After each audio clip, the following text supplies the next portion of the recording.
দুই নম্বর প্রশ্ন হলো কাল কিয়ামতের দিন যখন আমার আমল মিজানের পাল্লায় মাপ দেওয়া হবে তখন হালকা হবে না, আমল ভার হবে মিজানের পাল্লায়। আল্লাহ পাক বলেন ফা আম্মা মান সাকুলাত মাওয়াজিনুহু ফাহুয়া ফি ঈশাতির রাদিয়া। সুতরাং কাল কিয়ামতের দিন যাহার মিজানের পাল্লায় আমল ভার হবে, সাকুলাত তো ভার, ফাহুয়া ফি ঈশাতির রাদিয়া, সুতরাং তার জীবন হবে শান্তিপূর্ণ জীবন। ওয়া আম্মা মান খাফফাত মাওয়াজিনুহু ফাউম্মুহু হাওিয়া, আর যার মিজানের পাল্লায় আমল হালকা হবে তার হবে হাওিয়া, জাহান্নাম। আর এক গ্রুপ মুরব্বীরা, এ যুবকেরা আছেন আপনারা গীবাত করেন, ওয়াইলুল লিকুল্লি হুমাজাতিন লুমাজা আল্লাযী জামাআ মালান ওয়া আদ্দাদা। যারা ওয়াইলুন অর্থ দুর্ভোগ, হুমাজাতিল লুমাজা যে পিছনে গীবাত করে, অন্যের দোষ চর্চা করে এবং সামনে অন্যের দোষ চর্চা করে, তারাও ক্ষতিগ্রস্তের মধ্যে আছে। আর একদল লোক আছে এনজিওর সঙ্গে সম্পর্ক রাখিয়া ক্ষতিগ্রস্তের মধ্যে। এনজিও দেশে আসাতে দেশের উন্নত হয়েছে না, অবুন্নত হয়েছে। এনজিও আসাতে ধনীরা আরো ধনী হয়েছে, গরিবের কোনো টেনশনের অভাব নাই। কথা কর, এক গরিব এনজিও থেকে টাকা নিল, যখন এনজিওর সার আসলো টাকা নিয়ে খায়া থুইছে। এনজিওর সার আসার পর গরিব মৃত্যু ভান ধরিয়া রইছে, সবাই কান্নাকাটি করতেছে, আরে সারে দেখিয়া গরিব লোকটা মারাই গেল। তাহলে এনজিও দেশে আসাতে ক্ষতি হইছে না লাভ হইছে? ক্ষতির কোনো শেষ নাই। আল্লাহ পাক বলছেন ফা আহাল্লাল্লাহুল বাইআ ওয়া হারামার রিবা, আল্লাহ হালাল করলেন ব্যবসাকে, আল্লাহ হারাম করলেন সুদকে। যারা ধনী সুদের ব্যবসা করিয়া তারা হয় আরো ধনী, যারা গরিব বাড়ির ডেকসি বাতিল পর্যন্ত এনজিওর সারে নিয়ে দৌড়ে। কথা কয় না, এনজিওর সার এমন আপনাদের এলাকায় আসেনি? এনজিওর সারের ডরে পুরুষটা ঘরেও আসে না, মহিলারা আসে। আর মহিলাদের সঙ্গে তাদের সম্পর্ক, এনজিও আসিয়া মানুষের ইমানের ক্ষতি করলো। জোরে বলেন কথা ঠিক। আল্লাহ রাব্বুল আলামিন বলতেছেন, হে ঈমানদাররা, তোমরা একে অন্যের দোষ তালাশ করিও না। ওয়ালা ইয়াগতাব বা'যুকুম বা'যা, একে অন্যের গীবাত করিও না, কারণ গীবাত করলে ভালো লাগে। যেই ব্যক্তির দোষ তালাশ করলো, ওই ব্যক্তির দোষটা যদি আপনি তালাশ করলেন তাহলে করলেন গীবাত। যদি তার ভিতরে ওই দোষ থাকে আর যদি দোষ না থাকে তার ব্যাপারে অপবাদ দেন, তাহলে এটা হবে অপবাদ। দোষ নাই কিন্তু তার দোষ বয়ান করলেন। একটু জোরে বলবেন কথা ঠিক কিনা? গীবাত করিয়া ক্ষতিগ্রস্তের ভিতরে ও অপর লোকের পিছনে সমালোচনা করিয়া ক্ষতিগ্রস্তের ভিতরে আমরা ক্ষতি থেকে বাঁচার জন্য কয়টা কাজ করব? জোরে বলেন কয়টা? দুই নম্বর প্রশ্ন চলতেছে, ভুলে গেছেন? এক নম্বর হলো ঈমানকে হেফাজত করতে হবে, দুই নম্বর হলো ওয়ামিলুস সালিহাত,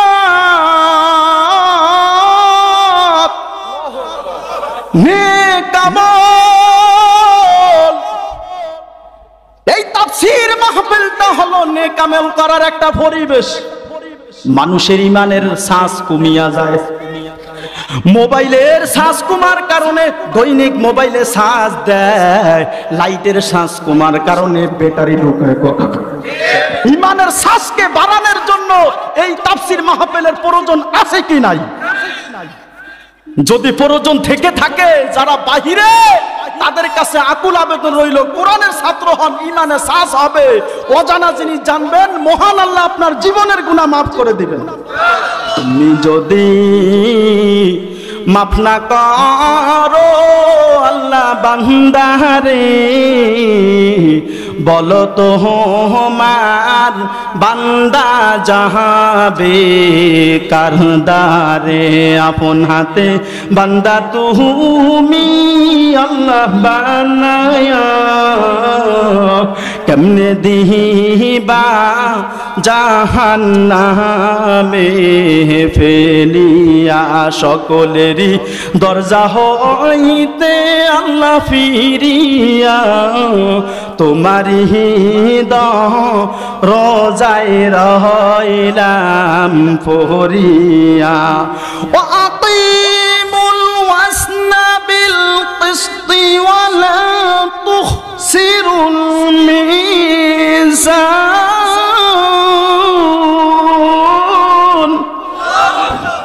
তাহলে কাল কিয়ামতের দিন আল্লাহ পাক মিজানের পাল্লা কায়েম করবেন।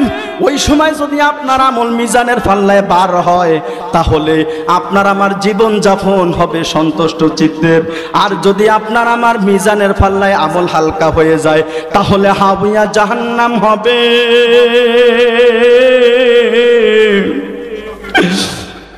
দুনিয়ার আগুন সহ্য করা যায় না রে মুসলমান, জাহান্নামের আগুন কিভাবে সহ্য করব?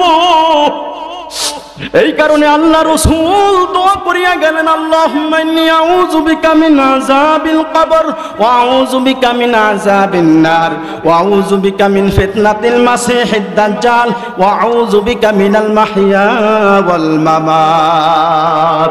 আল্লাহ রাসূল আল্লাহর কাছে দোয়া করলেন, আল্লাহ আমাকে জাহান্নামের আগুন থেকে বাঁচাও। আল্লাহুম্মা ইন্নী আউযু বিকা মিন আযাবিল কবর ওয়া আউযু বিকা মিন আযাবিন নার। আল্লাহ আপনি আমাকে জাহান্নামের আগুন থেকে বাঁচান। ওয়া আউযু বিকা মিন ফিতনাতিল মাসিহিদ দাজ্জাল। আল্লাহ আপনি আমাকে দাজ্জালের ফিতনা থেকে বাঁচান। রাসূল জাহান্নামের কথা উল্লেখ করিয়া সাহাবায়ে কেরামের সামনে ভাষণ দিতেছিলেন, তখন সাহাবীরা কান্না শুরু করিয়া দিল। হযরতে আবু বকর রাদিয়াল্লাহু আনহুর কন্যা আসমা রাদিয়াল্লাহু আনহা বলেন, রাসূল যে জাহান্নামের বয়ান করতেছিলেন, আমরা আওয়াজটা শুনতেছিলাম বাহির থেকে, কিন্তু সাহাবীরা জাহান্নামের কথা শুনিয়া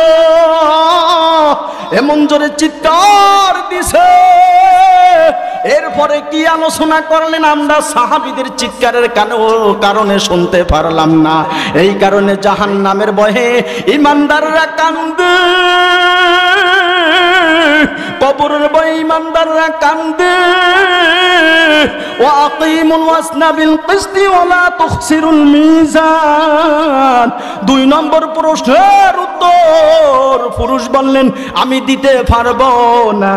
3 নম্বর প্রশ্নের উত্তর, যখন কাল কিয়ামতের দিন আমলনামা প্রদান করা হবে, তখন ডান হাতে আমলনামা দেওয়া হবে না, বাম হাতে আমলনামা দেওয়া হবে।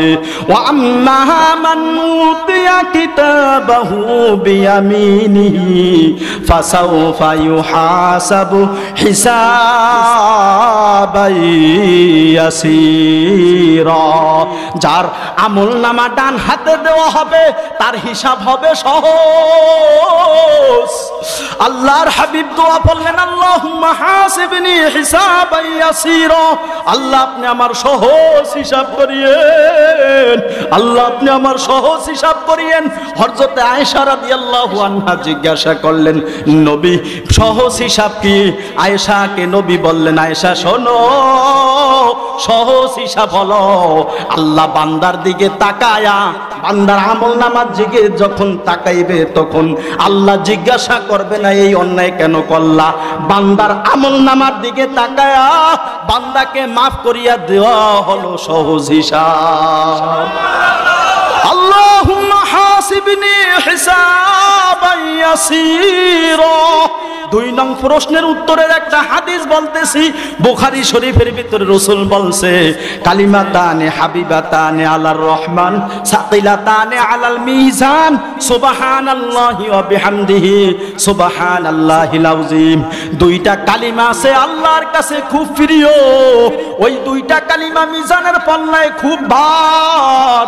রাসূল বলেন সুবহানাল্লাহি ওয়া বিহামদিহি সুবহানাল্লাহিল আযীম।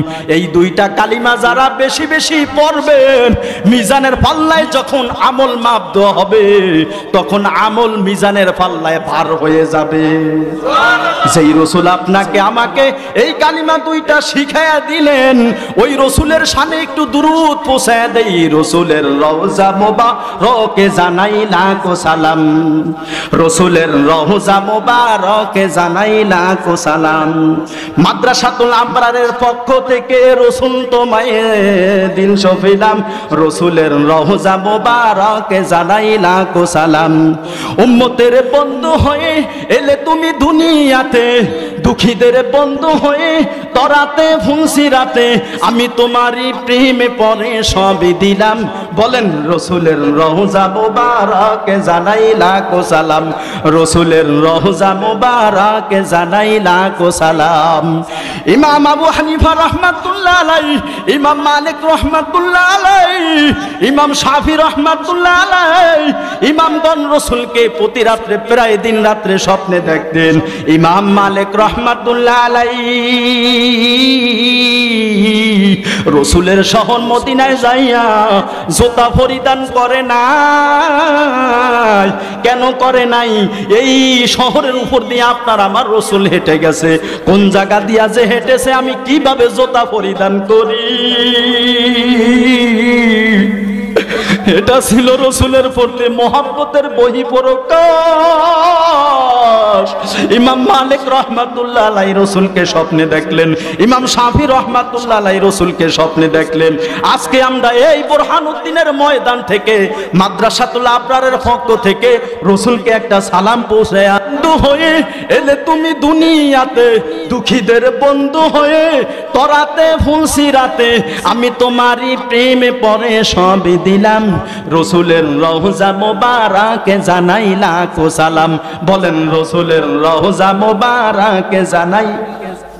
রাসূলের রওজার সামনে যারা যারা দাঁড়াইতে চান, তারা মালিককে হাতটা দিয়ে দেখায় একটা স্লোগান মারেন, লিল্লাহে তাকবীর, লিল্লাহে তাকবীর। তাফসীর মাহফিল যেখানে,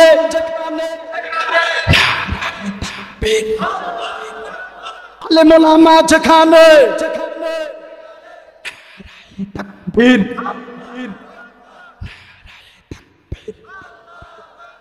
বিজ্ঞানীদের বিজ্ঞানী আঙ্গ নবীজি, বিজ্ঞানীদের বিজ্ঞানী আঙ্গ নবীজি, এমন একখান মায়ার নবী খুঁজা পাইবেননি।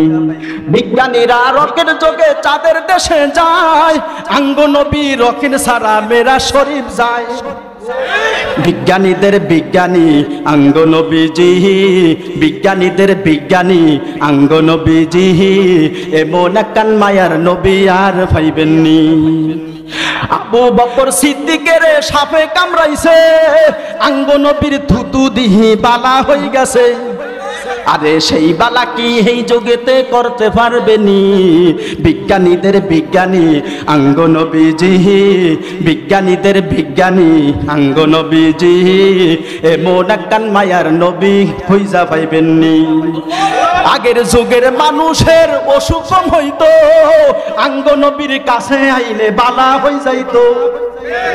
আগের যুগের মানুষের অসুখ কম হইতো, আঙ্গ নবীর কাছে আইলে বালা হয়ে যাইতো। আরে সেই বালা কি এই যুগেতে করতে পারবেনি? আরে সেই বালা কি এই যুগেতে করতে পারবেনি? বিজ্ঞানীদের বিজ্ঞানী আঙ্গ নবীজি কোন, বিজ্ঞানীদের বিজ্ঞানী আঙ্গ নবীজি, এমন একখান মায়ার নবী আর পাইবেননি। ওই নবীকে যারা মহব্বত করেন, ওই নবীর মহব্বতী উম্মতের দিকে তাকায় আমি বলতে চাই, এই পৃথিবীর বুকে যখন 19 সনে বুরহানুদ্দিনের জমিনের ভিতরে হিন্দু রসুলকে কটূক্তি করেছিল, বোরহানুদ্দিনের যুবকেরা জীবন দিয়া রসুলের সম্মান উদ্ধার করছে। ওই মনপুরাতে প্রতি বছর ওয়াজে যাই 8 বছর ধরিয়া শহীদ মিজানুর রহমান, মাহফুজুর রহমান, সেই বোরহানুদ্দিন দক্ষিণ বাজার ওই বাস স্ট্যান্ডের কাছে মসজিদের পাশে শহীদ মাহফুজুর রহমানের কবর। রসুলের মহাব্বতে মাহফুজুর রহমান জীবন দিল, ওই মিজানুর রহমান জীবন দিল, বোরহানুদ্দিনের বহু মুসলিম তাওহীদি জনতা যুবকগণ রসুলের মহাব্বতে গুল্লি খাইছে। কথা কম ঠিক কিনা? এখনো রসুলের মহাব্বত আছে। আমার রসুলকে আমি মহাব্বত করি, আপনিও ভালোবাসেন, আল্লাহ রসুলকে ভালোবেসেছেন, এই কারণে রসুলের প্রতি বেশি বেশি দুরূদ শরীফ পড়বেন। তাহলে 2 নম্বর প্রশ্ন গেল। 3 নম্বর প্রশ্ন, আমার ডান হাতে আমল নেওয়া দেওয়া হবে না বাম হাতে দেওয়া হবে? 4 নম্বর প্রশ্ন হলো, আমি যখন ফুলসিরাতের রাস্তার উপর দিয়া জান্নাতের দিকে রওনা দিব, তখন আমি কি ওভার যে জান্নাতে পৌঁছতে পারব? তখন আল্লাহর ওলি ডাক দিয়া বলতেছেন, আপনি ফুলসিরাতের রাস্তা পার হইতে পারবেন কিনা আমি জানি না। তো আপনি জান্নাতি না জাহান্নামী উত্তর নাই। আপনার মিজানের পাল্লায় আমল ভার হবে না, হালকা হবে, উত্তর দিতে পারলেন না। যখন কাল কিয়ামতের দিন আমল নামা দেওয়া হবে, আপনার ডান হাতে আমল নামা দেওয়া হবে না, বাম হাতে, উত্তর দিতে পারে না। আপনি কি ফুলসিরাতের রাস্তা পার হয়ে যেতে পারবেন কি পারবেন না? কোনো উত্তর না। মহিলা ডাক দিয়া বললেন, আমাকে যেহেতু একটা উত্তর দিতে পারলেন না, আমি এই 4টা গাটি পার হইয়া আমার আল্লাহর জান্নাতে যাওয়ার জন্য আমি আপনার সঙ্গে বিবাহ বসতে পারবো না। অতএব ওই মহিলা বললেন, আমি আপনার সঙ্গে বিবাহ বসবো না, কারণ বিবাহ বসলে স্বামীর প্রতি একটা মহব্বত আসে কিনা, ওই মহব্বতের কারণে সন্তান হয়, সন্তান হওয়ার পর তাদের সেবার প্রয়োজন আছে। অতএব ওই মহিলা বললেন, আমার কোনো বিবাহর প্রয়োজন নয়। এই মহিলা মা বোনেরা যেই ঘরে লাল কাপড় পরিয়ে আসলেন গো মা, যখন আপনার মৃত্যু হয়ে যাবে ওই ঘর থেকে আপনাকে সাদা কাপড় পরাইয়া অন্ধকার কবরে ঢুকাইয়া দিবে। ওই কবর সাপ বিচ্ছুর ঘর, ওই কবর পোকামাকড়ের ঘর, ওই কবরে শান্তিতে থাকতে চাই। কে কে একটু মালিকে হাতটা দেখায়? লিল্লাহে তাকবীর। তাফসীর মাহফিল যেখানে মহাগ্রন্থ কোরআনের আলোচনার টাকা এখানে শেষ করে দিছি, আর মাত্র 1 মিনিট সময় আছে। 1 মিনিটের নাই রে আশা, যত করো রং তামাশা, দম ফুরালে যাইতে হবে কবর দেশেতে। নামাজ রোজা সঙ্গী না করলে যিনি বানাইল তোমায়, তারে গেলা ভুলিয়া, গল্প ছবি হাসি আড্ডায় জীবন দিলা কাটায়া। কথা কম, গল্প ছবি হাসি আড্ডায় জীবন কাটাইবেন না, একটু চিন্তা করবেন। কবর হাসর মিজান ফুলসিরাত পার হইয়ে জান্নাতে যাওয়া লাগবে কিনা? কথা কন, কার কার লাগবে? মালিককে আবার হাতটা দেখান না। আজকে মানুষে দেখুক এই বোরহানুদ্দিন মাদ্রাসাতুল আবরারের মাহফিল ভরপুর কামিয়াব হয়ে গেছে। নারায়ে তাকবীর। 3 নম্বর হলো ওয়া আমিলুস সলিহাত ওয়া তাওয়াসাউ বিল হক, হকের দাওয়াত দেওয়া। 4 নম্বর হলো ওয়া তাওয়াসাউ বিস সবর, ধৈর্য ধারণ করা। ধৈর্য ধারণ করতেছেন আপনারা এখানে তাফসীর মাহফিলে আসিয়া বসিয়া রইলেন, আমার জন্য দোয়া করিয়েন, আমিও দোয়া করি। দীর্ঘ 10 বছর থেকে 11 বছর ধরিয়া আমার একটা মোবাইল নাম্বার ছিল, ওইটা মাহফিলে দিয়ে আসতাম। চকডোস চৌধুরীপাড়া হাফেজ মামুন ভাইয়ের ওখানে আমি গত বছর আল্লামা নজরুল ইসলাম কাসেমি সাহেব হুজুরে মাগরিবের পর বয়ান করছে, আমি ওখানে এশারের পর বয়ান করলাম, আলহামদুলিল্লাহ। তো সেখানে 4 বার আসলাম, আল্লাহ নিয়ে আসছে। তো আমার আগের নাম্বারটা না থাকার কারণে মাওলানা নেসারউদ্দিন ভাই কিছুক্ষণ আগেও বলল, আগের নাম্বারে ফোন দিলাম পাইলাম না, কিন্তু ফেসবুকে দিলাম কিছু মাহফিল, মুফতি মোশাররফ বিন আলী নামে ফেসবুক খোলা আছে। তো আমার আগের নাম্বারটা না থাকার কারণে অনেকেই আমাকে পাচ্ছে না, তারপরে অনেকগুলো মাহফিল আলহামদুলিল্লাহ ওই ফেসবুক থেকে দেখিয়ে নাম্বারটা নিয়ে হয়ে গেল। আলহামদুলিল্লাহ আপনাদের দাওয়াতে আসলাম, আমরা 4টা বিষয়ের উপর আলোচনা করলাম। চারটা বিষয়ে পাশ করার জন্য বললাম। 1 নম্বর হলো ঈমান, 2 নম্বর হলো নেক আমল, 3 নম্বর হলো হকের দাওয়াত, 4 নম্বর হলো ধৈর্য। যত বিপদ আপদ আসুক ধৈর্য দ্বারা লাগবে কিনা? এই তাফসীর মাহফিলে আসলে ধৈর্য ধরে আখিরি মুনাজাত পর্যন্ত থাকবেন ইনশাআল্লাহ। ওমা তাওফিকি ইল্লা বিল্লাহ ওমা আলাইনা